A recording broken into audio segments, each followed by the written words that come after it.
Dandruff ஒரு வழியா நல்லாவே கண்ட்ரோல் ஆயிட்டுங்க எனக்கு. ஹாய்ங்க. முன்னாடி வீடியோஸ்ல நெறைய டாண்ட்ரஃப் இருக்கு. அதுக்கு என்ன பண்ணன்னு தெரியல அப்படின்னு நான் சொல்லியிருப்பேன். நெறைய பேர் வந்து எனக்கு கொஞ்சம் டிப்ஸ் எல்லாம் குடுத்தீங்க. நான் எல்லாமே ட்ரை பண்ணி பார்த்தேன். இயற்கை கூட ட்ரை பண்ணி பார்த்தேன். எக்ஸாம்பிளுக்கு சீயக்காய் அதெல்லாம்.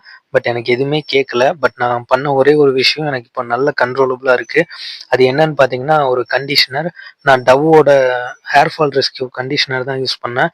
அதுக்கப்புறம் எனக்கு இப்போ முன்னாடி இருந்தத விட இப்போ மச் பெட்டரா இருக்கு அப்படின்னு சொல்லுவேன். பட் நீங்க யூஸ் பண்றதா இருந்தா, நீங்க ஒரு ஃபாலோட் பை ஒரு கீட்டோசோனல் ஷாம்பு யூஸ் பண்ணிட்டு, கண்டிஷனர் யூஸ் பண்ணுங்க. ஸோ அப்பதான் உங்களுக்கும் கேட்கும் அப்படின்னு நினைக்கிறேன். பட் எனக்கே கொஞ்சம் ஆச்சரியமா தான் இருந்தது. அதே மாரி அ நீங்க என்னைக்கெல்லாம் தல வந்து வாஷ் பண்றீங்களோ, அப்போ வந்து நீங்க உங்களோட பில்லோ கவர், தலவாணி உறை எல்லாத்தையும் நல்லா துவச்சு போட்டுருங்க. வெயில்ல காய வச்சுருங்க. உங்கள்ட்ட டெட்டால் இருந்தா அத ஊற வச்சு வெந்நீல போட்டீங்கன்னா, அது இன்னும் பெட்டர். நான் அந்த மாரி தான் பண்ணிக்கிட்டு இருக்கேன். இப்ப எனக்கு கொஞ்சம் நல்ல கண்ட்ரோலபிளா இருக்குங்க. அதே மாரி இப்ப என்னோட ஸ்டடி ஸ்டேட்டஸ் என்ன அப்படின்னு பார்த்தீங்கன்னா, இப்போதைக்கு நான் படிக்கிறதில்ல. நான் சொல்லியிருந்தேன் இந்த மந்த் ஃபுல்லா எனக்கு பயங்கர ஒர்க் இருக்கும் அப்படின்னு.